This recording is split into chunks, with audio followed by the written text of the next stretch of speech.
Good morning students. सो बेटा अज आप नवा चैप्टर शुरू कर लगे हैं, प्राइस मैकेनिज्म एंड प्लानिंग।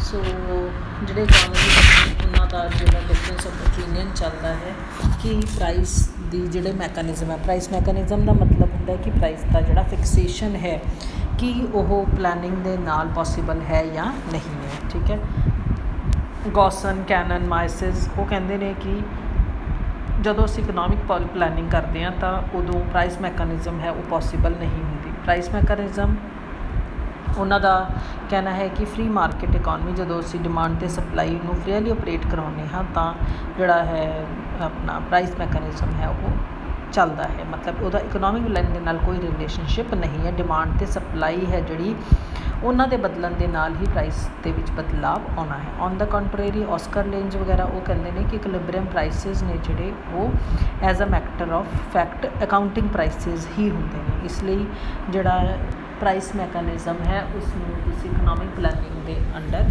ਕਰ ਸਕਦੇ ਹੋ। ਸੋ ਬਿਫੋਰ ਅਰਾਈਵਿੰਗ ਕਿਸੇ ਵੀ ਕੰਕਲੂਜਨ 'ਤੇ ਆਉਣ ਲਈ ਸਭ ਤੋਂ ਪਹਿਲਾਂ ਸਾਨੂੰ ਪਤਾ ਹੋਣਾ ਚਾਹੀਦਾ ਹੈ ਕਿ ਐਕਚੁਅਲੀ ਪ੍ਰਾਈਸ ਮੈਕੈਨਿਜ਼ਮ ਹੈ ਕੀ। ਪ੍ਰਾਈਸ ਮੈਕੈਨਿਜ਼ਮ ਦਾ ਮਤਲਬ ਹੈ ਜਦੋਂ ਕੋਈ ਹੋਰ ਬਾਹਰਲੀਆਂ ਫੋਰਸਿਸ ਨਾ ਆਉਣ, ਸਿਰਫ ਡਿਮਾਂਡ ਅਤੇ ਸਪਲਾਈ ਇਸ ਤਰੀਕੇ ਦੇ ਨਾਲ ਬਦਲਣ ਕਿ ਜਿਹੜਾ ਪ੍ਰਾਈਸ ਹੈ ਉਹਦੇ ਵਿੱਚ ਇਕੁਲਿਬਰੀਅਮ ਹੈ ਉਹ ਮੇਨਟੇਨ ਕੀਤਾ ਜਾਵੇ। ਜਿਹੜੇ ਸੈਲਰਸ ਹੁੰਦੇ ਨੇ ਉਹ ਡਿਫਰੈਂਟ ਕੁਆਂਟੀਟੀਜ਼ ਨੇ ਉਹਨਾਂ ਨੂੰ ਡਿਫਰੈਂਟ ਪ੍ਰਾਈਸਿਸ 'ਤੇ ਵੇਚਣ ਲਈ ਤਿਆਰ ਹੁੰਦੇ ਨੇ। ਉਹਨਾਂ ਦੇ ਇੰਟਰਸਟ ਨੂੰ ਦੇਖਦਿਆਂ ਹੋਇਆਂ they are willing to sell more units of the commodity. ਜਿਹੜਾ ਸੈਲਰ ਹੁੰਦਾ ਹੈ ਉਹ ਹਮੇਸ਼ਾ ਹਾਈ ਪ੍ਰਾਈਸ ਦੇ ਉੱਤੇ ਚੀਜ਼ਾਂ ਨੂੰ ਵੇਚਣਾ ਪਸੰਦ ਕਰਦਾ ਹੈ। ਉਹਦੇ ਉਲਟਾ ਜਿਹੜਾ ਬਾਇਰ ਹੈ ਉਹ ਲੈਸ ਪ੍ਰਾਈਸ ਦੇ ਉੱਤੇ ਚੀਜ਼ਾਂ ਨੂੰ ਖਰੀਦਣ ਲਈ ਤਿਆਰ ਹੁੰਦਾ ਹੈ। ਸੋ ਪ੍ਰਾਈਸ ਕਿੱਥੇ ਜਾ ਕੇ ਡਿਟਰਮਿਨ ਹੋਊਗਾ? ਜਿੱਥੇ ਡਿਮਾਂਡ ਅਤੇ ਸਪਲਾਈ ਆਪਸ 'ਚ ਬਰਾਬਰ ਹੋਣਗੇ ਅਤੇ ਅਸੀਂ ਉਸ ਪ੍ਰਾਈਸ ਨੂੰ ਇਕੁਲਿਬਰੀਅਮ ਪ੍ਰਾਈਸ ਦਾ ਨਾਮ ਦਿੰਦੇ ਹਾਂ। ਕਈ ਵਾਰੀ ਕੀ ਹੋ ਜਾਂਦਾ ਹੈ, due to some reasons demand ਅਤੇ ਸਪਲਾਈ ਹੈ ਜਿਹੜੀ ਉਹ ਇੱਕ ਦੂਜੇ ਦੇ ਬਰਾਬਰ ਨਹੀਂ ਹੁੰਦੇ ਤਾਂ ਪ੍ਰਾਈਸ ਨੂੰ ਉੱਥੇ ਫਿਰ ਆਪਣੇ ਆਪ ਹੀ ਬਦਲਣਾ ਪੈਂਦਾ ਹੈ।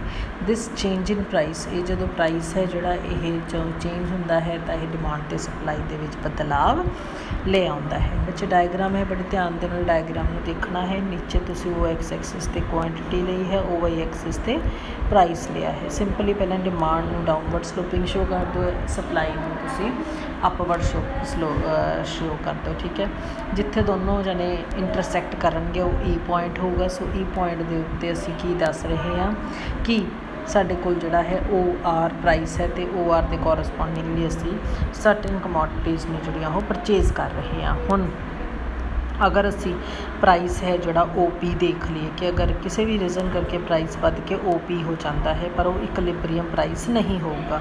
ਕਿਉਂ ਨਹੀਂ ਹੈਗਾ ਓ ਪੀ ਇਕੁਲਿਬਰੀਅਮ ਪ੍ਰਾਈਸ? ਕਿਉਂਕਿ ਇਸ ਪ੍ਰਾਈਸ 'ਤੇ ਜੇ ਅਸੀਂ ਡਿਮਾਂਡ ਨੂੰ ਟੱਚ ਕਰਕੇ ਦੇਖੀਏ ਤਾਂ ਨੀਚੇ ਦੇਖੋ ਬੇਟਾ ਓ ਐਲ ਯੂਨਿਟਸ ਨੇ ਜਿਹੜੀਆਂ ਉਹ ਡਿਮਾਂਡ ਕੀਤੀਆਂ ਜਾ ਰਹੀਆਂ ਨੇ। ਠੀਕ ਹੈ, ਪ੍ਰਾਈਸ ਜ਼ਿਆਦਾ ਹੈ ਕਿਉਂਕਿ ਜੇ ਅਸੀਂ ਓ ਪੀ ਦੇ ਕੋਰਸਪੋਂਡਿੰਗਲੀ ਸਪਲਾਈ ਦੇ ਨਾਲ ਦੇਖੀਏ ਤਾਂ ਉਹ ਕੇ ਨੇ ਜਿਹੜੀਆਂ ਗੁੱਡਸ ਨੇ ਉਹਨਾਂ ਦੀ ਸਪਲਾਈ ਹੋ ਰਹੀ ਹੈ। ਮਤਲਬ ਸੈਲਰ ਵੇਚਣਾ ਚਾਹੁੰਦਾ ਹੈ ਓ ਕੇ ਪਰ ਲੋਕ ਡਿਮਾਂਡ ਕਰ ਰਹੇ ਨੇ ਓ ਐਲ ਦੀ। ਇਹਦਾ ਮਤਲਬ ਐਲ ਕੇ ਐਕਸੈਸ ਸਪਲਾਈ ਹੈ ਜਿਹੜੀ ਮਾਰਕੀਟ ਦੇ ਵਿੱਚ ਹੋ ਰਹੀ ਹੈ, ਲੋਕ ਪਰ ਉਹਦੀ ਡਿਮਾਂਡ ਨਹੀਂ ਕਰਦੇ। ਤਾਂ ਫਿਰ ਇਹਦੇ ਨਾਲ ਕੀ ਹੋਊਗਾ, ਜਿਹੜਾ ਪ੍ਰਾਈਸ ਹੈ ਉਹ ਫੋਲ ਕਰਕੇ ਕਿੱਥੇ ਤੱਕ ਆ ਜਾਊਗਾ? ਹੌਲੀ ਹੌਲੀ ਓ ਆਰ ਦੇ ਉੱਤੇ, ਜਿੱਥੇ ਜਾ ਕੇ ਡਿਮਾਂਡ ਅਤੇ ਸਪਲਾਈ ਬਰਾਬਰ ਹੋਣਗੀਆਂ।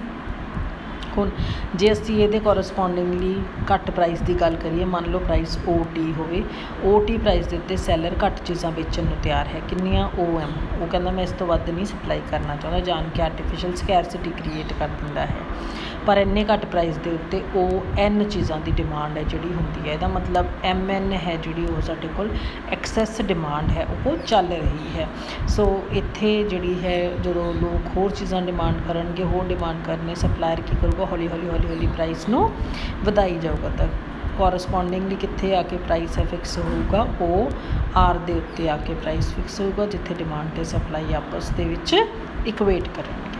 ਸੋ ਮੇਨ ਫੰਕਸ਼ਨ ਕੀ ਹੈ ਪ੍ਰਾਈਸ ਮੈਕੈਨਿਜ਼ਮ ਦਾ? ਪ੍ਰੋਡਕਸ਼ਨ ਨੂੰ ਵਧਾਉਣਾ, ਪ੍ਰੋਡਕਸ਼ਨ ਕਪੈਸਿਟੀ ਨੂੰ ਵਧਾਉਣਾ ਤਾਂ ਕਿ ਡਿਮਾਂਡ ਅਤੇ ਸਪਲਾਈ ਦੇ ਵਿੱਚ ਇਕੁਲਿਬਰੀਅਮ ਹੋ ਸਕੇ। ਪ੍ਰਾਈਸ ਮੈਕੈਨਿਜ਼ਮ ਹੈ ਜਿਹੜਾ ਉਹ ਇਕਨੋਮਿਕ ਐਕਟੀਵਿਟੀਜ਼ ਦਾ ਰੈਗੂਲੇਟਰ ਹੁੰਦਾ ਹੈ। ਡਿਫਰੈਂਟ ਕਾਈਂਡਸ ਆਫ ਇਕੁਲਿਬਰੀਅਮ ਹੈ ਜਿਹੜੇ ਉਹ ਬਣਾਏ ਜਾਂਦੇ ਨੇ ਅਤੇ ਦੇਖਿਆ ਜਾਂਦਾ ਹੈ ਕਿ ਜਿਹੜਾ ਪ੍ਰਾਈਸ ਮੈਕੈਨਿਜ਼ਮ ਹੈ ਉਹ ਐਫੀਸ਼ੀਐਂਟਲੀ ਕੰਮ ਕਰ ਸਕੇ, ਆਪਟੀਮਮ ਐਲੋਕੇਸ਼ਨ ਆਫ ਰਿਸੋਰਸਿਸ ਨੇ ਜਿਹੜੀਆਂ ਉਹ ਹੋ ਸਕਣ।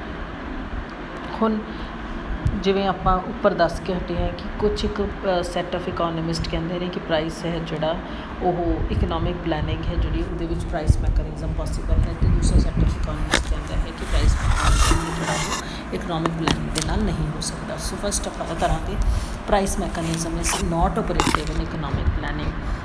ਕੀ ਕਾਰਨ ਨੇ? First, absence of assumptions. Price mechanism ਹੈ ਜਿਹੜਾ ਕੁਛ ਇੱਕ ਐਜ਼ੰਪਸ਼ਨਸ ਦੇ ਉੱਤੇ ਬੇਸਡ ਹੈ, ਉਹ ਐਜ਼ੰਪਸ਼ਨਸ ਇਕਨੋਮਿਕ ਪਲੈਨਿੰਗ ਦੇ ਵਿੱਚ ਪਾਈਆਂ ਨਹੀਂ ਜਾਂਦੀਆਂ। ਇਸ ਕਰਕੇ ਜਿਹੜੀਆਂ ਪ੍ਰਾਈਸ ਮੈਕੈਨਿਜ਼ਮ ਦੀਆਂ ਐਜ਼ੰਪਸ਼ਨਸ ਲਾਈਕ ਕਿ ਬਾਹਰ ਵੀ ਕੋਈ ਇੰਟਰਫੇਰੈਂਸ ਨਹੀਂ ਹੋਣਾ ਚਾਹੀਦਾ, ਫ੍ਰੀ ਇਕਨੋਮਿਕ ਸਿਸਟਮ ਹੋਣਾ ਚਾਹੀਦਾ, ਇਹ ਸਭ ਚੀਜ਼ਾਂ ਇਕਨੋਮਿਕ ਪਲੈਨਿੰਗ ਦੇ ਵਿੱਚ ਨਹੀਂ ਹੁੰਦੀਆਂ। ਇਕਨੋਮਿਕ ਪਲੈਨਿੰਗ ਦੇ ਵਿੱਚ ਜਿਹੜਾ ਬਾਹਰੀ ਜਿਹੜਾ ਹੈ ਉਹ ਇੰਟਰਫੇਰੈਂਸ ਵੀ ਹੈ ਜਿਹੜੀ ਉਹ ਵੀ ਹੁੰਦੀ ਹੈ, ਅਤੇ ਪਲੱਸ ਜਿਹੜਾ ਸਿਸਟਮ ਹੈ ਉਹ ਵੀ ਫ੍ਰੀ ਇਕਨੋਮਿਕ ਸਿਸਟਮ ਨਹੀਂ ਹੁੰਦਾ, ਐਕਸਟਰਨਲ ਇੰਟਰਫੇਰੈਂਸ ਦੇ ਨਾਲ ਹੀ ਉੱਥੇ ਕੰਮ ਚੱਲਦਾ ਹੈ।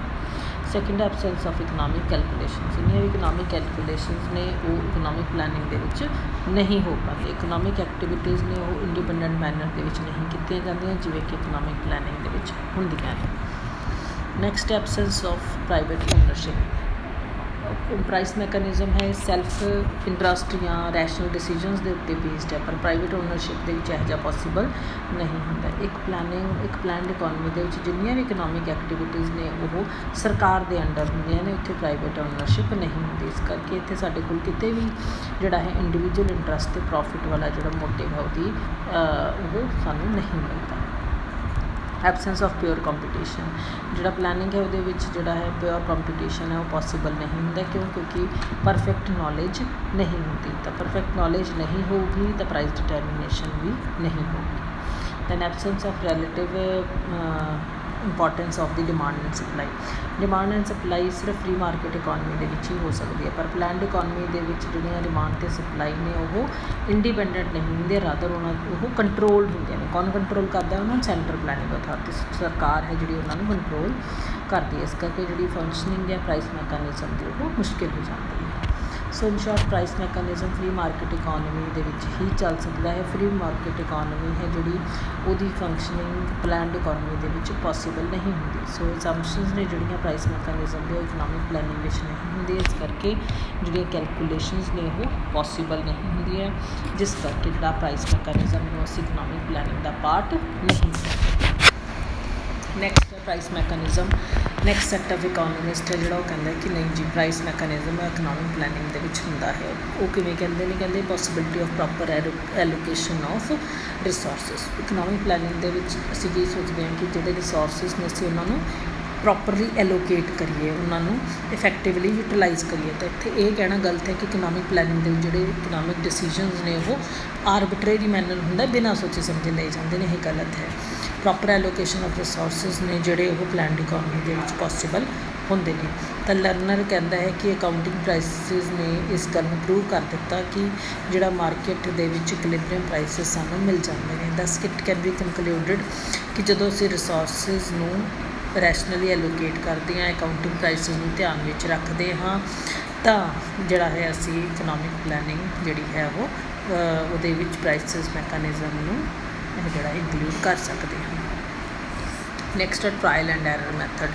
ਉਹ ਕਹਿੰਦੇ ਆ ਤੁੱਕੇ ਲਗਾਉਣਾ। ਟਰਾਇਲ ਐਂਡ ਐਰਰ ਮੈਥਡ ਹੈ ਜਿਹੜਾ ਉਹ ਪ੍ਰਾਈਸ ਡਿਟਰਮੀਨੇਸ਼ਨ ਦੇ ਵਿੱਚ ਯੂਜ਼ ਕੀਤਾ ਜਾ ਸਕਦਾ। ਟਰਾਇਲ ਐਂਡ ਐਰਰ ਮੈਥਡ ਹੁੰਦਾ ਜਿਹਦੇ ਵਿੱਚ ਅਸੀਂ ਹਰੇਕ ਫੈਕਟਰ ਆਫ ਪ੍ਰੋਡਕਸ਼ਨ ਹੈ ਜਿਹੜਾ ਉਹਦੀ ਵੈਲਿਊ ਹੈ ਉਹਨੂੰ ਟਰਮਸ ਆਫ ਮਨੀ ਹੈ ਜਿਹੜਾ ਐਕਸਪਲੇਨ ਕਰ ਲੈਂਦੇ ਹਾਂ ਬਾਈ ਦਾ ਪਲੈਨਿੰਗ ਅਥਾਰਟੀ। ਜੇ ਉਸ ਵੈਲਿਊ ਦੇ ਉੱਤੇ ਪਲੈਨਿੰਗ ਅਥਾਰਟੀ ਦੀ ਡਿਮਾਂਡ ਹੈ ਜਿਹੜੀ ਉਹ ਸਪਲਾਈ ਤੋਂ ਘੱਟ ਹੋਊਗੀ, ਦਾ ਮਤਲਬ ਹਾਈ ਪ੍ਰਾਈਸ ਫਿਕਸ ਹੋਊਗਾ। ਹਾਈ ਪ੍ਰਾਈਸ ਦੇ ਮਤਲਬ ਸਪਲਾਈ ਜ਼ਿਆਦਾ ਹੋਊਗੀ, ਫਿਰ ਪ੍ਰਾਈਸ ਨੂੰ ਲੋਅਰ ਕੀਤਾ ਜਾਊਗਾ ਅਤੇ ਉੱਥੇ ਜਾ ਕੇ ਪ੍ਰਾਈਸ ਫਿਕਸ ਹੋ ਜਾਊਗਾ ਜਿੱਥੇ ਡਿਮਾਂਡ ਅਤੇ ਸਪਲਾਈ ਇਕੁਏਟ ਕਰਨਗੇ। ਔਨ ਦੀ ਕੰਟਰੀ ਜੇ ਪ੍ਰਾਈਸ ਡਿਟਰਮਿਨ ਕੀਤਾ ਜਿਹੜਾ ਪਲੈਨਿੰਗ ਅਥਾਰਟੀ ਨੇ, ਉੱਥੇ ਡਿਮਾਂਡ ਹੈ ਜਿਹੜੀ ਜ਼ਿਆਦਾ ਹੈ, ਸਪਲਾਈ ਘੱਟ ਹੈ, ਇਹਦਾ ਮਤਲਬ ਉੱਥੇ ਲੋ ਪ੍ਰਾਈਸ ਫਿਕਸ ਹੋਊਗਾ। ਲੋ ਪ੍ਰਾਈਸ ਦੇ ਉੱਤੇ ਸਪਲਾਈ ਘੱਟ ਹੋਊਗੀ, ਇਟ ਮੀਨਸ ਅਸੀਂ ਰਿਸੋਰਸਿਸ ਨੂੰ ਇਫੈਕਟਿਵਲੀ ਯੂਟੀਲਾਈਜ਼ ਕਰਨਾ ਸ਼ੁਰੂ ਕਰ ਲਾਂਗੇ। ਫਿਰ ਉੱਥੇ ਜਾ ਕੇ ਕਿਹੜਾ ਪ੍ਰਾਈਸ ਫਿਕਸ ਹੋ ਜਾਊਗਾ ਦੁਬਾਰਾ, ਜਿੱਥੇ ਡਿਮਾਂਡ ਅਤੇ ਸਪਲਾਈ ਇਕੁਏਟ ਕਰਨਗੇ। ਨੈਕਸਟ ਹੈ Oscar Lange's view point. According to Oscar Lange's real free market economy ਹੈ ਜਿਹੜੀ ਇਹ ਪਰਫੈਕਟਲੀ ਕੰਪੀਟੀਟਿਵ ਨਹੀਂ ਹੁੰਦੀ, ਰਾਦਰ ਓਲੀਗੋਪਲੀ ਜਿੱਥੇ ਥੋੜ੍ਹੇ ਜਿਹੇ ਸੈਲਰ ਹੁੰਦੇ ਨੇ ਜਾਂ ਫਿਰ ਮੋਨੋਪੋਲਿਸਟਿਕ ਕੰਪੀਟੀਸ਼ਨ ਹੁੰਦਾ ਹੈ। ਇਸ ਰਿਐਲਿਟੀ ਨੇ ਫਰਦਰ ਸਾਨੂੰ ਇਹ ਦੱਸਿਆ ਹੈ ਕਿ ਜਿਹੜਾ ਆਪਰੇਸ਼ਨ ਹੈ ਪ੍ਰਾਈਸ ਮੈਕੈਨਿਜ਼ਮ ਦਾ ਇਕਨੋਮਿਕ ਪਲੈਨਿੰਗ ਦੇ ਅੰਦਰ ਹੀ ਚੱਲਦਾ ਹੈ। ਸੋ ਜਿਹੜੇ ਅਦਰ ਇਕੋਨਮਿਸਟ ਨੇ ਉਹਨਾਂ ਦਾ ਇਹ ਕਹਿਣਾ ਕਿ ਪਲੈਨਡ ਇਕੋਨਮੀ ਦੇ ਵਿੱਚ ਪਰਫੈਕਟ ਕੰਪੀਟੀਸ਼ਨ ਨਹੀਂ ਹੁੰਦਾ ਜਾਂ ਕੋਈ ਸਾਡੇ ਕੋਲ ਐਪਰੋਪਰੀਏਟ ਮੈਥਡ ਨਹੀਂ ਹੁੰਦਾ ਕਰੰਟ ਪ੍ਰਾਈਸਿਸ ਨੂੰ ਕਰੈਕਟ ਪ੍ਰਾਈਸਿਸ ਮੈਜਰ ਕਰਨਾ ਉਹ ਗਲਤ ਹੈ। ਲੇਂਜ ਨੇ ਦੱਸਿਆ ਕਿ ਕਿਸ ਤਰ੍ਹਾਂ ਦੇ ਨਾਲ ਅਸੀਂ ਜਿਹੜੀਆਂ ਇਕੁਲਿਬਰੀਅਮ ਦੇ ਕੰਡੀਸ਼ਨਸ ਨੇ ਉਹਨਾਂ ਨੂੰ ਲੈ ਸਕਦੇ ਹਾਂ, ਕਿਹੜੀਆਂ ਕੰਡੀਸ਼ਨ ਲਈਆਂ ਜਾਂ ਕਿਹੜੇ ਤਰੀਕੇ ਦੱਸੇ ਨੇ ਕਿ ਜਿਹੜੇ ਰਿਸੋਰਸਿਸ ਨੂੰ ਅਸੀਂ ਰੈਸ਼ਨਲੀ ਯੂਜ਼ ਕਰ ਸਕਦੇ ਹਾਂ। ਫਸਟ ਹੈ ਹਰੇਕ ਪ੍ਰੋਡਿਊਸਰ ਅਤੇ ਹਰੇਕ ਕੰਜ਼ਿਊਮਰ ਆਪਣੀ ਸੇਲ ਅਤੇ ਪਰਚੇਜ਼ ਨੂੰ ਇਸ ਤਰ੍ਹਾਂ ਦੇ ਨਾਲ ਐਡਜਸਟ ਕਰ ਲੂਗਾ ਕਿ ਪ੍ਰੋਡਿਊਸਰ ਹੈ ਉਹ ਆਪਣੀ ਇਨਕਮ ਨਾ ਵਧਾ ਸਕੇ ਅਤੇ ਕੰਜ਼ਿਊਮਰ ਆਪਣੀ ਸੈਟਿਸਫੈਕਸ਼ਨ ਨਾ ਵਧਾ ਸਕੇ। ਅਸੀਂ ਸਬਜੈਕਟਿਵ ਕੰਡੀਸ਼ਨ ਆਫ ਇਕੁਲਿਬਰੀਅਮ ਦਾ ਨਾਮ ਦਿੰਦੇ ਹਾਂ। ਨੈਕਸਟ ਹੈ ਕਿ ਹਰੇਕ ਕਮੋਡਿਟੀ ਦਾ ਜਿਹੜਾ ਪ੍ਰਾਈਸ ਆ ਉਹ ਇਸ ਤਰੀਕੇ ਦੇ ਨਾਲ ਫਿਕਸ ਕੀਤਾ ਜਾਂਦਾ ਹੈ ਕਿ ਡਿਮਾਂਡ ਅਤੇ ਸਪਲਾਈ ਬਰਾਬਰ ਹੋ ਜਾਣ ਅਤੇ ਇਕੁਲਿਬਰੀਅਮ ਦੀ ਸਿਚੁਏਸ਼ਨ ਮੇਨਟੇਨ ਹੋ ਸਕੇ।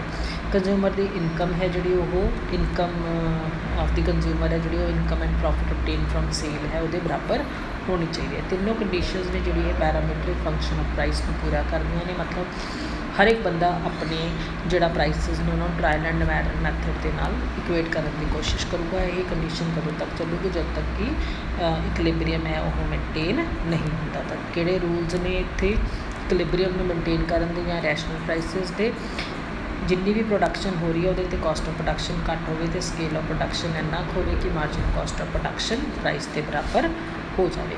ਸੋ ਲੈਂਚ ਕਹਿੰਦਾ ਹੈ ਕਿ ਅਗਰ ਅਸੀਂ ਇਕੁਲਿਬਰੀਅਮ ਪ੍ਰਾਈਸਿਸ ਨੂੰ ਮੇਨਟੇਨ ਕਰਨਾ ਹੈ ਤਾਂ ਪ੍ਰੀਵੇਲਿੰਗ ਪ੍ਰਾਈਸਿਸ ਨੇ ਜਿਹੜੇ ਉਹਨਾਂ ਨੂੰ ਹੀ ਸਾਨੂੰ ਇਕੁਲਿਬਰੀਅਮ ਪ੍ਰਾਈਸਿਸ ਲੈਣਾ ਚਾਹੀਦਾ ਹੈ।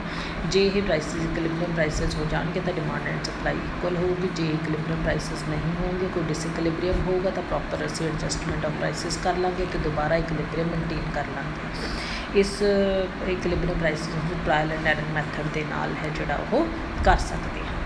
ਇਸ ਤੋਂ ਇਲਾਵਾ ਪ੍ਰਾਈਸ ਮੈਕੈਨਿਜ਼ਮ ਨੂੰ ਆਪਰੇਟ ਕਰਨ ਵਾਸਤੇ ਇਕੋਨਮਿਸਟ ਲਾਈਕ ਡਿਕਨਸਨ, ਟੇਲਰ ਅਤੇ ਪਿਗੂ ਨੇ alternative farms of economic planning ਹੈ ਜਿਹੜੀਆਂ ਉਹ ਦੱਸੀਆਂ ਨੇ ਕਿ ਇਸ ਤੋਂ ਇਲਾਵਾ ਅਸੀਂ ਹੋਰ ਕਿਹੜੇ ਤਰੀਕੇ ਦੇ ਨਾਲ ਪ੍ਰਾਈਸਿਸ ਨੇ ਜਿਹੜੇ ਉਹਨਾਂ ਨੂੰ ਐਡਜਸਟ ਕਰ ਸਕਦੇ ਹਾਂ।